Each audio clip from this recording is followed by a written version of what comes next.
Yeah, hello campers, Mark here, and in this video I'm going to be going over some features of Google Calendar. I'm going to be showing you how to create new calendars, how to manage calendars that have either been shared with you or that you've created. Then I'll be showing you how to create events on the calendar as well as manage events. And then finally, notifications as well as tasks in Google Calendar. So let's get started with the first, which is creating calendars.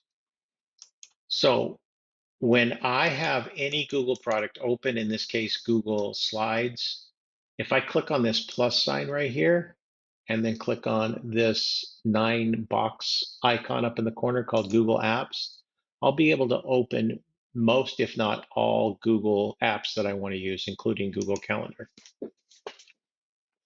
You can also type calendar.google.com to get to Google Calendar, but that's just kind of a little quicker way to do it. So you will have a calendar created for you when your account was created. In this case, this calendar is called Mark Osman, and this was created for me. And then you can create additional calendars. So I'll show you how to create additional calendars by clicking on this plus sign right here and then clicking on Create New Calendar. This is required, the name of the calendar. So if I wanted to make a calendar called Camp Plug and Play, I could create a new calendar called Camp Plug and Play. The description is optional, but you could put a description here, especially if you're going to share this with somebody else. Description here might be place for us to schedule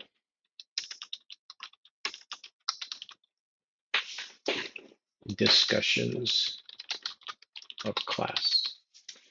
The time zone will be set based on what time zone you're in. In this case, I'm in Phoenix, so scheduled for this time zone. And then it'll show you the owner of this calendar is still Mark Osman, even though it's going to be called Camp Plug and Play. Once I click on Create Calendar and go back to my list of calendars, you'll see that I have a new calendar called Camp Plug and Play, and it's pink. If I don't like that color, I can click on these 3 dots here and choose a different color. Next, I'm going to be going over how to share calendars with someone. I'll use this Camp Plug and Play as an example. To get started with sharing, I'm going to click on these 3 dots here and choose Settings and Sharing. You can make a calendar public. That would be public on the internet, probably not advisable unless your purpose was to have a link on the internet where people could see your calendar, your schedule, and then schedule events with you. You can also share your calendar with just certain people. So I'm going to click here where it says add people and groups, and I'm going to select my district account.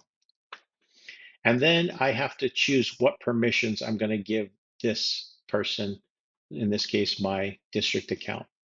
So it starts with the least open, which is this person will only be able to see my free and busy times. It won't see the names of the events. They won't see the names of the events. Or the next one is they can see the names of the events, what day it is, what time it is, the name of the event.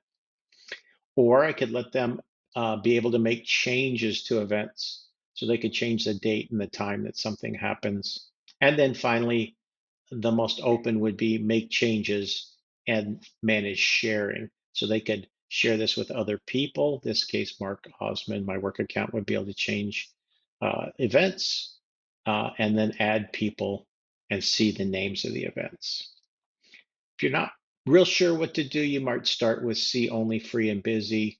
And then as you get the hang of Google Calendar and you're wanting to share with somebody else, then they could see the free and busy details. And then you could give them more privileges as you go. Once I hit send, this person here will get an email letting them know a calendar has been shared with them. Next, I'm going to show you how to add events on a calendar. So in order to put an event on a calendar, you just click anywhere where there's white space. This bar indicates the current date and time. So I probably wouldn't want to schedule something before that because those times have already passed. But I could schedule something after that. So right now I'm recording this. It's right about 5 o'clock. I've subscribed to a calendar called the Phoenix Suns from their website, just letting me know when all the Suns games are. So I've got a white space right here where I could schedule an event. And this is required. So I'm going to schedule this on that Camp Plug and Play calendar. Meet to discuss today's class. And then the default is it'll put it on that calendar that was created for you. It will not put it on the Camp Plug and Play calendar unless you choose to. So that's what I'm going to choose to do, where it says Mark Osman right here. I'm going to switch to that Camp Plug and Play calendar. You can see it's got the color of that to differentiate it from other events like the Suns calendar event, as well as the new event that I scheduled. Then I'm going to click here where it says More Options. And this is already shared with my work account. But if I wanted to share it with somebody else,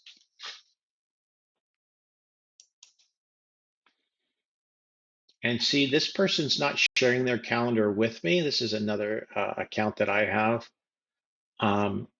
So they're going to either say yes, they would like to meet to discuss today's class, or not, based on an email that they get.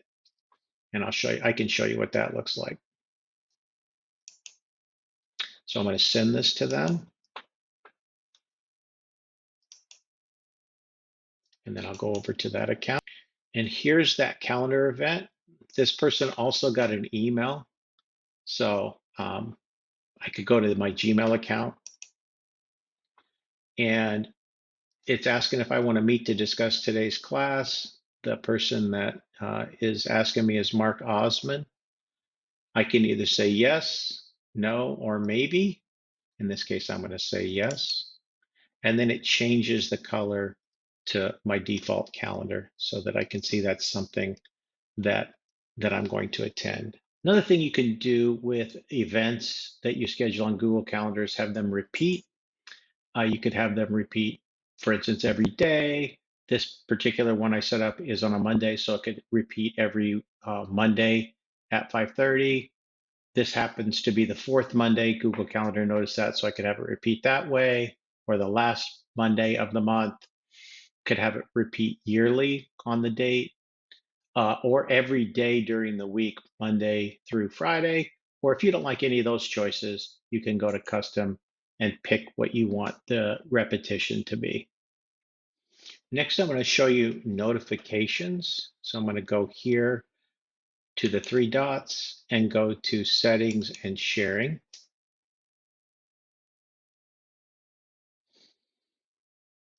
I'm going to click here where it says add notification. And then what this means is on this new calendar that I created, 10 minutes before an event happens, I'll get a notification. I can add additional notifications. Maybe 30 minutes before something happens, I want to get a notification. You can also choose to get email notifications. Notice that they're all set to none, but I can get an email notification when there's a new event scheduled by email.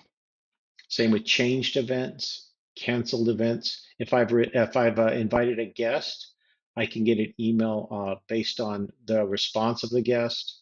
And then this is kind of nice, and that is you can get a daily agenda email, and that's just for this Camp Plug and Play calendar. I could go to my other calendars and do that as well.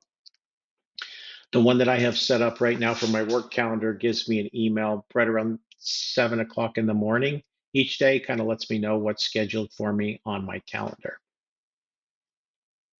And then to go back, all I do is click on the back arrow.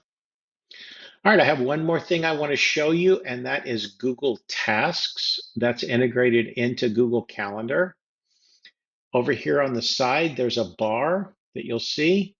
If for some reason yours is turned off, all you have to do is click on this little arrow here, and it'll turn it back on. The Google Task icon is a circle with a checkbox in it. And these would just be tasks that you wanted to um, add to your Google Calendar to remind you of things. So it might be every Monday you need to put out the trash. I'm going to go here to Monday, and I'm going to have repeat on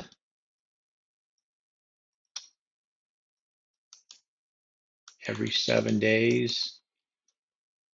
Starts today on March 27th,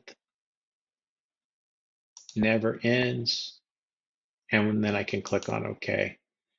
And then this will just remind me every 7 days to do something.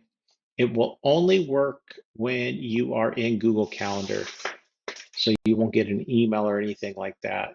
So this only works in Google Calendar.